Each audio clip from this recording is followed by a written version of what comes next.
우리는 그 어느 때보다 단절의 시대를 살고 있습니다.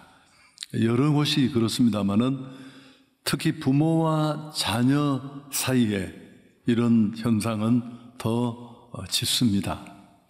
제가 어떤 통계를 봤더니만 부모와 자녀가 하루에 대화하는 시간이 고작 12분 평균적으로. 근데 저는 이 시간을 좀 조사를 해보고 싶습니다. 정말 부모가 자녀와 12분간이라도 대화를 나누고 있을까? 그렇지 않을 것 같아요. 한 지붕 아래 살지만 정말 남남처럼 그렇게 지내는 가족들도 많이 있습니다. 부모는 자녀를 이해할 수 없어서 답답합니다. 또 자녀는 부모의 마음을 오해하면서 상처를 받습니다. 세상은 이런 모습을 세대의 차이라는 말로 그냥 포장하고 넘어갑니다. 그렇지만 하나님의 말씀인 성경은 이 단절을 심각한 문제로 받아들입니다. 오늘 말라기서의 말씀을 읽었는데 구약 4000년 역사의 대장정을 마무리하는 부분입니다.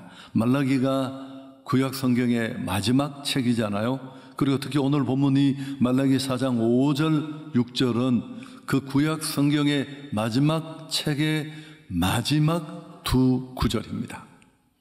하나님이 이스라엘에게 남기신 유언과도 같은 그런 메시지입니다. 하나님이 뭘 바라시는지, 그분이 정말 진정으로 우리에게 강조하고 싶은 게 뭔지를 잘 보여줍니다. 곧 우리가 살피겠지만 성전을 더 크게 지어라, 더 많은 제물을 드리라, 이런 말씀이 아니었습니다. 하나님의 마지막 관심은 가정이었습니다. 가정. 그 가정 중에서도 아버지와 자녀의 관계 회복에 되었습니다.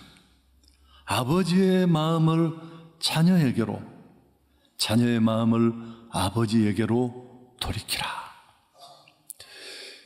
그리고 오늘 말씀을 통해 하나님께서 마지막 시대 심판대 앞에서 다른 어떤 것이 아니라 부모와 자녀의 관계가 연결되는 것을 원하셨습니다. 하나님은 왜 부모와 자녀의 관계 회복을 이토록 소중하게 여기셨을까요? 더군다나 종말론적인 경고를 함께 포함했습니다. 6절 하반절에 돌이키지 아니하면 두렵건대 내가 와서 저주로 그 땅을 칠까 한다. 아버지의 마음이 자녀에게로, 자녀의 마음이 아버지에게로 돌아오지 않으면 하나님은 진노를 선포하셨습니다. 무서운 말씀이죠. 관계가 회복되지 않으면 저주를 받는다고 하셨습니다. 여기 저주는 단순히 불행이 닥치는 것을 의미하지 않습니다. 단절과 황폐함을 말합니다. 하나님과의 언약이 끊어지고 생명 역사로부터 분리되는 상태입니다. 왜 부모와 자녀의 단절이 우리를 저주로 이끌까요? 너무 중요한 오늘 본문의 핵심입니다마는 신앙의 대가 끊어지기 때문입니다. 다시 말하면 한 대가 믿던 신앙이 다음 대로 세대를 거쳐 연결되지 않기 때문입니다. 가정은 하나님의 아이디어예요. 가정을 만드신 하나님이 그 가정에 기대하시는 것이 많이 있지만 가장 중요한 건 한 대가 믿던 그 신앙이 다음 세대로 연결되게 하시는 것입니다. 그런 면에서 가정은 신앙의 첫 인큐베이터와 같습니다. 잘 다듬고 가꾸어져서 의미 있게 전달되어야 합니다. 부모의 믿음이 자녀에게로 흘러가지 못하고 자녀가 부모의 신앙을 존중하지 않을 때 그 가정의 영적 대는 끊어지는 겁니다. 그럴 때 그 가정이 모인 공동체, 또 그런 공동체가 모인 사회와 땅은 영적으로 피폐해질 수밖에 없습니다. 다음 세대가 하나님을 알지 못했던 사사시대의 비극, 여러분 기억이 나십니까? 그 어둠 속에 혼란은 극에 달했고 목청 큰 자가 힘 있는 자였고, 바로 이게 땅이 받는 저주입니다. 말라기 시대의 상황을 좀 우리가 살피면 좀 더 이 본문이 우리에게 다가올 텐데, 이 말라기의 말씀이 주어진 상황은 언제였느냐 하면 바벨론 포로 길을 마치고 포로에서 돌아온 지 약 100여 년이 지났습니다. 성전도 지어졌고 제사도 잘 드리고 있고 겉으로 보기에는 어느 것 하나 문제가 없이 멀쩡했습니다. 하지만 그 속을 들여다보면 정말 엉망진창, 텅 비은 껍데기였습니다. 말라기 1장에 보면 무엇보다 지도자들의 문제가 심각했습니다. 제사장들은 하나님 앞에 드리는 예배를 우습게 여겼고 눈먼 짐승, 병든 짐승을 드리면서도 전혀 거리낌이 없었습니다. 남편들이 아내를 버리고 이방 여인과 결혼합니다. 3장은 우리가 이렇게 저렇게 설교를 많이 들었을 텐데 하나님 앞에 마땅히 드려야 될 11조를 그저 완전히 끊어버립니다. 그런 이스라엘 향해 하나님은 돌아와라. 자신의 모습을 모르던 이스라엘은 벙쪄서 아니 우리 예배 드리고 제사 드리고 다 하는데 우리 보고 또 돌아오라고요? 여러분, 하나님을 섬기지만 여전히 물질의 신을 놓지 못하는 만몽교 신자인 그들은 아직 돌아오지 않는 자였습니다. 하나님보다 돈이 훨씬 크게 보였으니까요. 그건 돈의 문제가 아니고 신앙의 문제예요. 그런데 그보다 더 심각한 문제가 뭘까요? 세대 간의 단절입니다. 그들이 믿던 신앙은 다음대로 넘어가지 않았습니다. 아버지 세대는 형식적인 종교 생활에 빠져 있었고 자녀 세대는 그런 부모들의 신앙을 비웃고 냉소했습니다. 서로의 마음은 떠나고 멀어질 수밖에 없었습니다. 여러분, 세대의 단절은 앞에도 말했지만 개인의 단절로 끝나는 게 아닙니다. 공동체의 저주, 신앙이 전수되지 않으면 하나님의 역사도 무너지고 가정도 사회도 표류합니다. 신앙이 다음 세대로 넘어가지 못하면 미래가 없습니다. 어떻게 이런 비극이 일어났을까요? 그렇습니다. 제가 자주 말씀드렸지만 종교인의 저주가 여기에 있습니다. 진짜 신앙이 아니라 흉내내는 종교인은 교회에서 통할 수 있어요. 중요한 자리에 직분을 받고 회의 시간에 꽤 깔끔하게 자기 주장을 피력하고 그 논리 정연함에 사람들은 착각하고, 그러나 그 가짜 믿음이 어디서 걸릴까요? 칩을 통과하지 못합니다. 가짜는 카피가 일어나지 않아요. 아이들은 부모의 말을 듣는 게 아니라 부모의 모습을 봅니다. 이게 바로 종교인이 받는 대가입니다. 형식적인 종교는 그들에게 있었지만 그 껍데기 종교인의 신앙은 세대를 통과할 수 없었습니다. 이런 상황 속에 오늘 하나님의 이 심각한 진노가 주어진 것입니다. 오늘 얼마나 다를까요? 별로 다르지 않습니다. 자녀에게 신앙을 물려주지 못하는 가정, 기독교 데이터 연구소의 통계를 보면 10가정 중에 80%, 8가정이 신앙이 넘어가지 못합니다. 대학을 지나간 아이들의 70%가 믿음을 잃어버리고요. 고작 20% 정도가 신앙이 넘어가고 있습니다. 이유가 뭘까요? 시대가 그렇지 않습니까? 우리 아이가 좀 독특합니다. 아니요. 문제는 우리에게 있습니다. 우리가 자녀에게 진짜 신앙을 보여주지 못했고 그 살아있는 신앙이, 하나님과 관계 속에 있는 신앙이 그들에게 보여지지 않은 겁니다. 이처럼 가정 안에서의 관계의 단절은 신앙 자체를 왜곡시키는 무서운 결과를 낳습니다. 그래서 하나님은 이 구약의 마지막, 이제 곧 하나님이 침묵하시는 400년 중간기 시대를 시작하는 그 첫 일성으로 이 말씀을 주신 겁니다.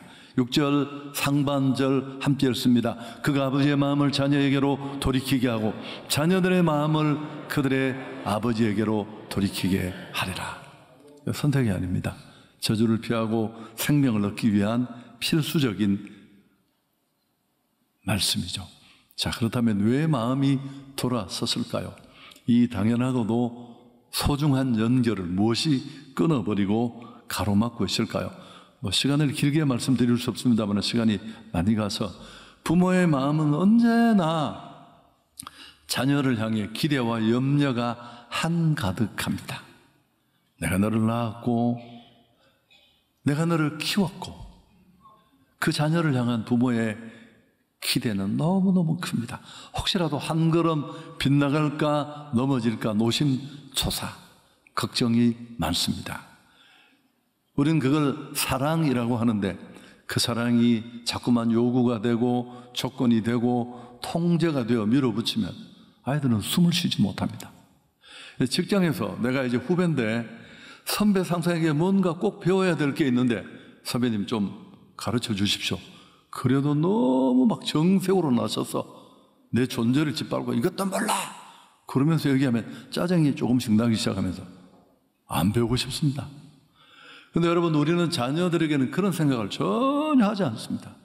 난 너를 낳았고, 난 내 엄마고, 난 내 아빠고, 넌 잘 돼. 자녀 상대를 생각하지 않고 몰아붙입니다. 우리는 사랑이라고 말하지만 자녀들은 그걸 간섭과 부담, 폭행처럼 여기기도 합니다. 부모는 신앙의 유산을 물려주고 싶지만 그 신앙을 말하는 속에도 규제와 얽어맴이 곳곳에 있습니다. 그때 아이들의 마음은 부모에게서 더 멀어집니다. 그리고 자녀의 마음 속에는 오해와 상처가 켜켜이 쌓이기 시작합니다. 인정받고 싶지만 늘 비교당하고, 사랑받고 싶지만 자신의 있는 모습 그대로를 존중해 주지 않는다고 그렇게 느낍니다. 자, 누가 이 끊어진 관계를 연결하고 마음을 돌이킬 수 있을까요? 오늘 이 절망적인 단절 속에 하나님은 놀라운 약속을 주십니다. 5절 하반절 함께 읽습니다. 내가 선지자 엘리야를 너희에게 보내리.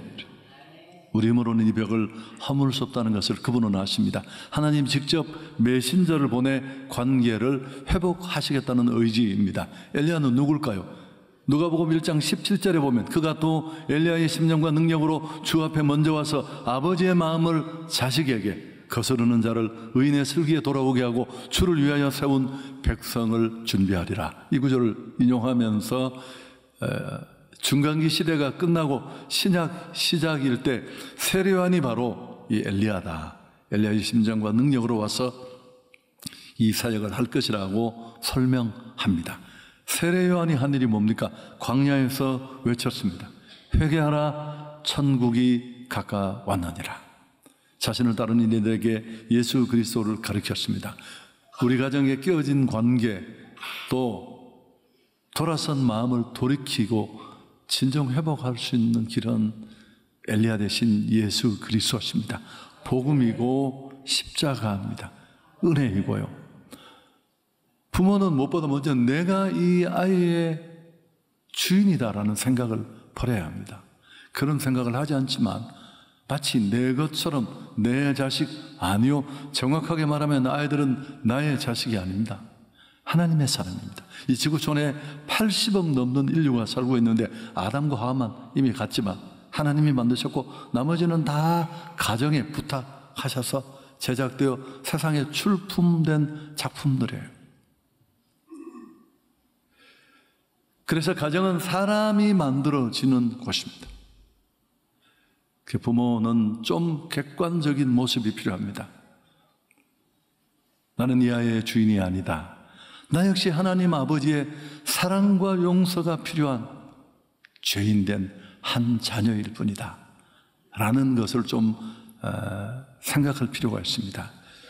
그리고 하나님의 무조건적인 사랑을 내가 경험했고 지금도 용서와 사랑을 받고 이후에도 지난 주간에 말씀드린 것처럼 여전히 그 덮어주시고 눈 감아주시는 은혜로 내가 여기까지 왔다는 것을 기억해야 합니다.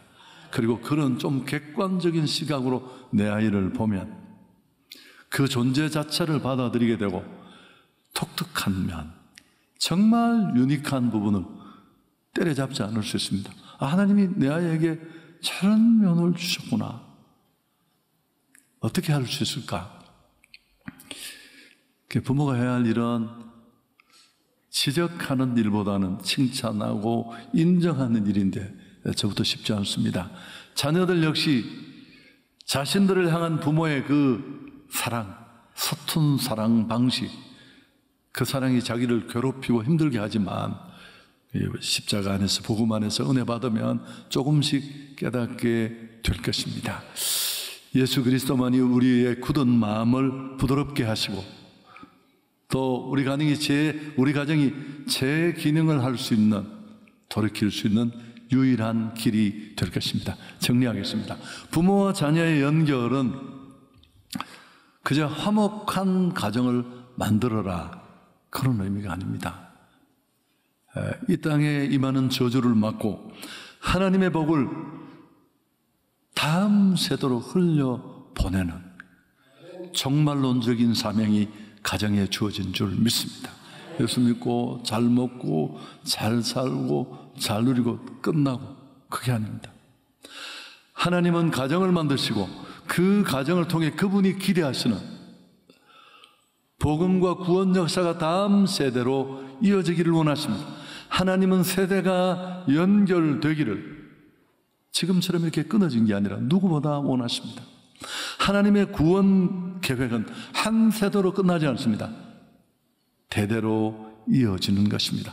아브라함에게 주신 복이 이삭에게 주신 언약이 야곱에게, 12지파에게, 그리고 오늘 우리에게까지 이어졌습니다.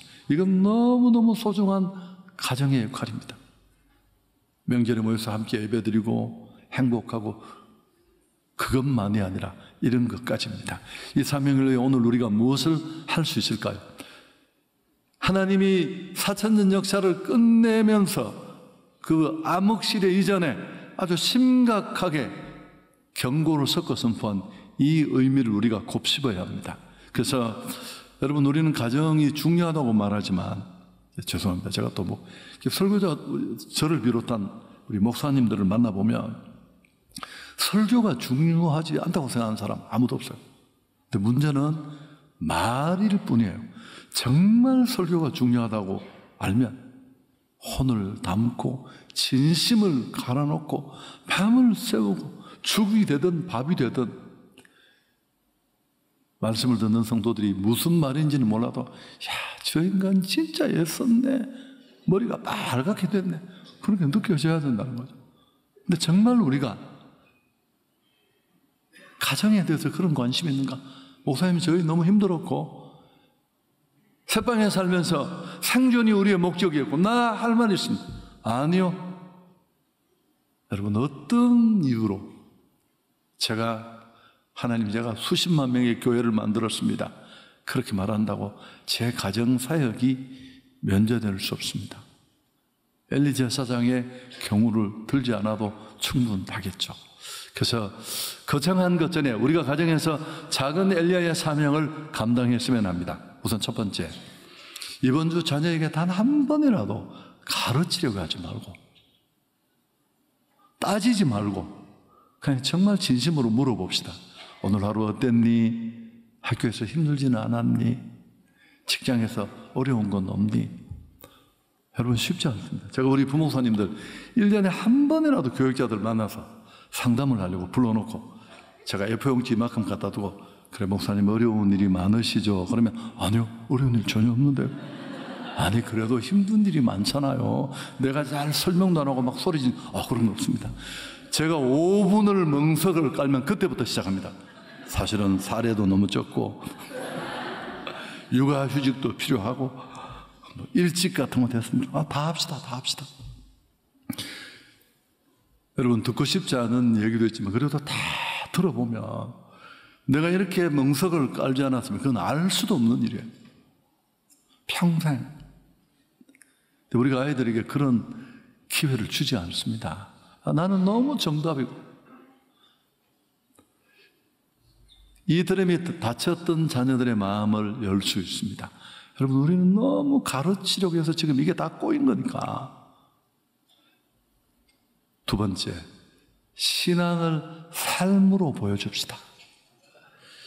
한국의 대표적인 가정사역자는 부모가 자기를 진짜 고치면 종교인이 아니라 진짜 신앙인으로 내가 바뀝니다.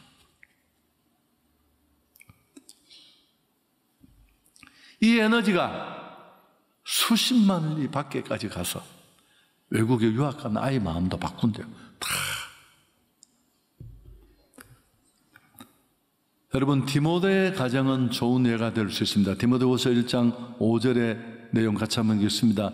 이는 내 속에 거짓이 없는 믿음이 있음을 생각함이라. 이 믿음은 먼저 내 외조모로 있으와 내 어머니 유니게 속에 있더니 내 속에도 있는 줄을 확신하노라.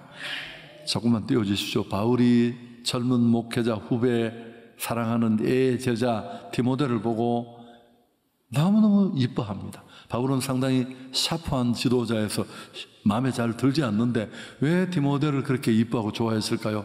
네 속에 거짓 없는 믿음 때문에.